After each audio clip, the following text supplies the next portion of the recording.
Pessoal, boa tarde. Foi pedido para vocês resolverem os exercícios do módulo 1, 2, 3 e 4. O módulo 4 é sobre treliças que a gente fez bastante exercício sobre, então vocês conseguem resolver tranquilo. Agora, o módulo 2 e o módulo 3, a gente começou a entrar nesse assunto, então eu resolvi fazer uns exercícios do módulo 2 para ver se vocês entendem. Então, no começo do curso, eu tinha passado para vocês os 3 tipos de apoio, os principais que a gente usa, que é o apoio fixo, o apoio móvel e o engaste. Então, esses 3 primeiros exercícios do módulo 2 são exercícios que estão engastados.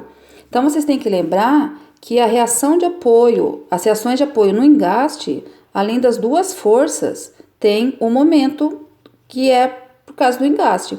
Então, eu chamo de AY e AX, mas como as alternativas é VA e HA, então eu resolvi chamar de vertical em A e horizontal em A, e o momento por causa do engaste. Então, o problema fala que a viga tem peso específico de 25 kN por metro cúbico e tem uma carga nessa viga de 1 tonelada-força por metro. A gente tem que deixar todo mundo na mesma unidade. Então, lá no enunciado também diz, né? 1 tonelada-força é igual a 10 kN. Então, quando a gente tem carga distribuída, a gente tem que pegar a força, a carga, vezes o pedaço em que ela tá. Então, 1 vezes 16, porque o tamanho da viga é de 16 metros. Então, é a carga vezes o pedaço em que ela tá. Então, dá 16 toneladas, transformando, dá 160 kN.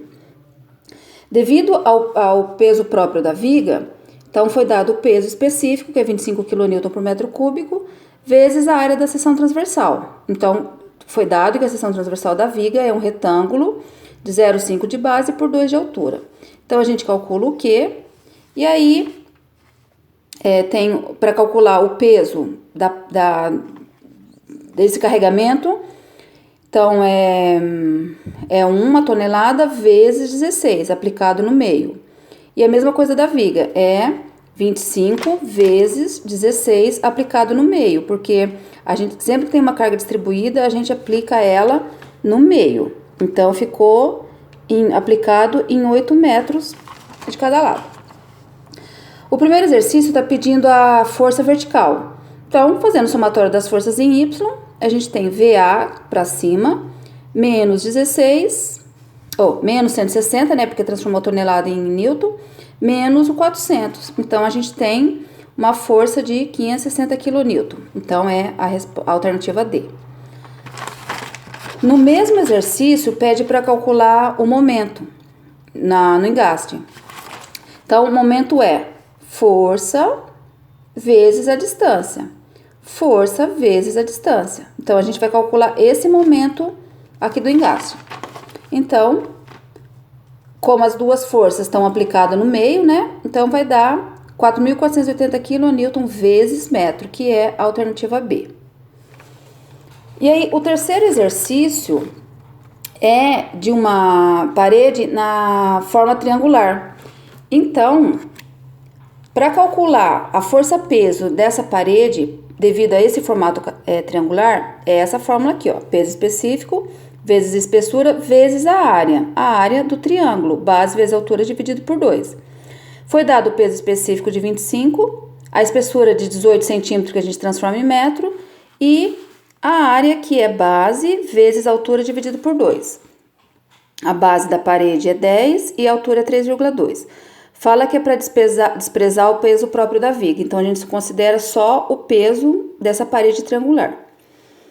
De novo, como é uma parede engastada, além das duas forças, da vertical, a horizontal eu não coloquei porque a horizontal é igual a 0, mas tem a vertical, a horizontal e um momento por causa do engaste. Então, fazendo o somatório do momento no ponto A, vai ficar menos P vezes 3,34 mais o momento. Então, a gente chega no momento de 240,48 kN, que é a alternativa E. Então, esse exercício, a única coisa que está de diferente nele é que é uma parede triangular. Então, para calcular a força-peso, a gente usa a área do triângulo. E Quando a parede é quadrada ou quando a gente considera a viga, a gente coloca a força-peso no meio, porque ela é quadrada ou retangular.